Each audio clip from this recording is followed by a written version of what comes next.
अगर आपको मोल अंश समझ में आ गया तो केमिस्ट्री का आधा न्यूमेरिकल डर खत्म हो जाता है।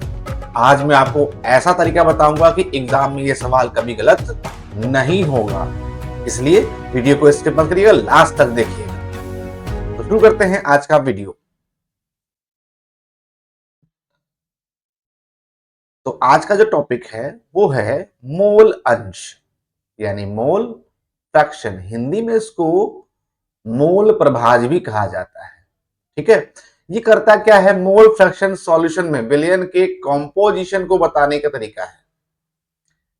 परिभाषा पढ़ लेते पहले। किसी विलयन में उपस्थित किसी घटक के मोल की संख्या का कुल मोल की संख्या से अनुपात मोल अंश या मोल फ्रैक्शन या मोल प्रभाज कहलाता है। ठीक है, अभी जरा फॉर्मूले को समझ लेते हैं। अगर हम कहें कोई विलयन है जिसमें विलेय क्या है, विलेय के मोल Na है और विलायक के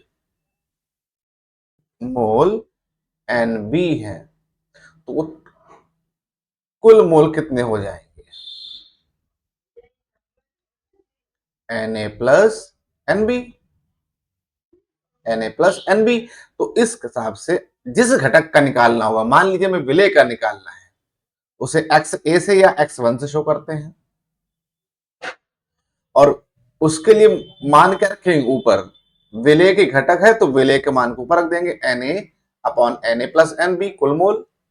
और ऐसे ही अगर X2 या Xb निकालना हो तो Nb के मान को ऊपर रख देंगे, नीचे टोटल तो रहना ही है। तो इस हिसाब से हमारे पास जो फॉर्मूला रेडी हो जाएगा, XA equal to Na upon Na plus Nb, वैसे XB equal to Nb upon Na plus Nb। यहाँ Na क्या है? A के मोल, Nb क्या है? B के मोल। A के मोल मतलब विलेय के मोल, B का मतलब B विलायक के मोल, और Na प्लस Nb कुल मोल मतलब विलयन के मोल। क्लियर है? तो महत्वपूर्ण बातें कौन कौन सी हैं? महत्वपूर्ण बातें कौन कौन सी हैं, जरा वो समझ लेंगे। मोल फ्रैक्शन का कोई भी इकाई नहीं होता है। मोल फ्रैक्शन का कोई भी इकाई नहीं होता। क्या होता है? ये अनुपात होता है। सभी कंपोनेंट्स के मोल फ्रैक्शन का योग एक होता है, यानी जितने भी पार्ट हों, विलेय और विलायक होता है, कई बार विलेय की संख्या बढ़ जाती है, तो उस कंडीशन में भी जितने भी घटक होंगे सबका रिजल्टेंट कितना आएगा? एक आएगा। यह टेम्परेचर पर डिपेंड नहीं करता, यानी ताप पर निर्भर नहीं करता, मास कांस्टेंट होने के कारण। ठीक है, हेनरी के लॉ और राउल्ट के लॉ में इसका उपयोग होता है। इसके बिना हेनरी का नियम और राउल्ट का नियम बिल्कुल समझ में नहीं आएगा, इसलिए वीडियो लास्ट तक देखिएगा। लास्ट में आपको एक ट्रिक बताऊंगा। तो अब करते हैं सवाल। कैसे करते हैं सवालों को, क्वेश्चन कैसे सॉल्व करते हैं, देखेंगे। पहला स्टेप, दिए गए मास को मोल में कन्वर्ट करेंगे। मोल कॉन्सेप्ट नहीं पता है, पिछले क्लास 11 के चैप्टर में जाइए, मोल कॉन्सेप्ट जरूर पढ़ लीजिए। कैसे निकालते हैं? गिवन मास यानी दिया गया द्रव्यमान बटे अणु द्रव्यमान। स्टेप दूसरा, टोटल मोल्स निकाल लें, यानी Na प्लस Nb का मान निकाल लें। फॉर्मूला में वैल्यू रखकर मोल फ्रैक्शन निकाल लें। ये 3 स्टेप में हम सवाल को करेंगे। तो लगे हाथों सवाल भी सीख लेते हैं। बोर्ड के पैटर्न में आए हुए कुछ सवाल हैं, जैसे 20 ग्राम NaCl जिसका अणु भार है 58.5 को 180 ग्राम जल में घोला गया है, मोलर मास 18 में घोला गया, तो NaCl के मोल फ्रैक्शन की गणना कीजिए। तो हमारे पास ये क्या है? ये W1 है और ये M1 है, ये W2 है और ये M2 है। तो Na का मान निकल सकता है यहाँ से। Na का मान कितना निकलेगा? 20/58.5, जो कि आएगा 0.342 के आसपास।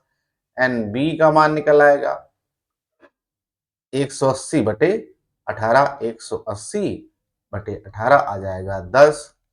अब दोनों के मान को रख देंगे तो Na प्लस Nb निकल सकता है। Na प्लस Nb बराबर 10 प्लस 0.342, ये वैल्यू आ जाएगी 10.342। ये Na प्लस Nb का मान आ गया।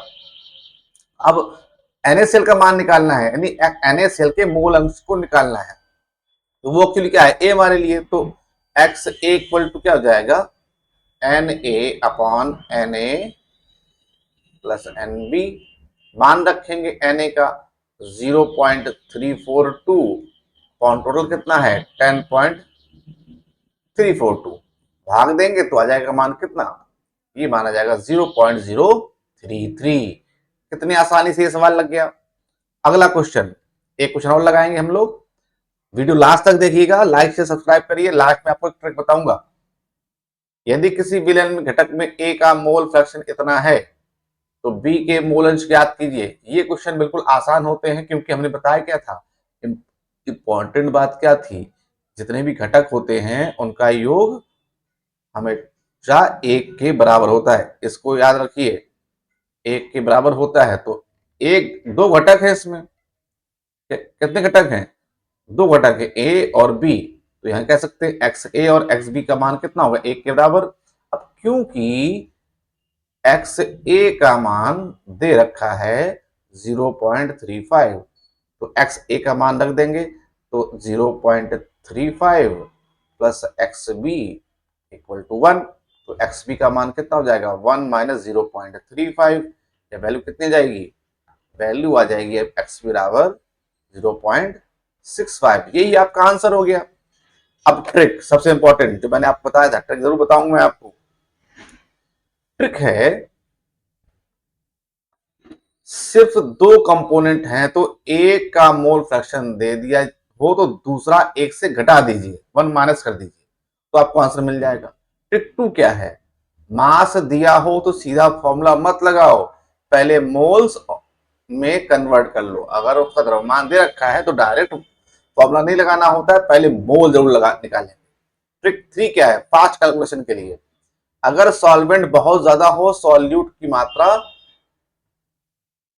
का मोल फ्रैक्शन बहुत छोटा आएगा, यानी 0.01 से 0.05 रेंज तक का आएगा। ऑप्शन में चेक कर लीजिए, अगर इस रेंज का कोई आंसर आ रहा है तो डायरेक्ट टिक कर दीजिए। नीट के 4 नंबर के लिए लेवल का ये ट्रिक है, मोल फ्रैक्शन हमेशा 0 से 1 के बीच में होगा। अगर आंसर एक ज्यादा है तो कैलकुलेशन गलत आ रहा है। कई बार क्या होता है, नीट के एग्जाम में वैल्यू कुछ दे रखी होती है, 1.2 पहला ऑप्शन, 2.1 ये दूसरा ऑप्शन, तीसरा ऑप्शन है 0.32 और चौथा ऑप्शन है 0.68। अब मान लीजिए 4 ऑप्शन आपके पास गिवन है, ठीक है, तो वहां पर सबसे पहले क्या अप्लाई करना होता है, कौन सा गलत है। तो आप जैसे देख रहे हैं 1.2 ये एक से अधिक है, तो ये तो होगा ही नहीं, और ये 2.1 ये भी एक से अधिक है, ये तुरंत ही अलग हो जाते हैं। तो आपका टाइम यही बच जाता है, आंसर या फिर ये वाला होगा या फिर ये वाला होगा। इतने से आपका काम बन जाता है, 50% आप सॉल्व कर लिया।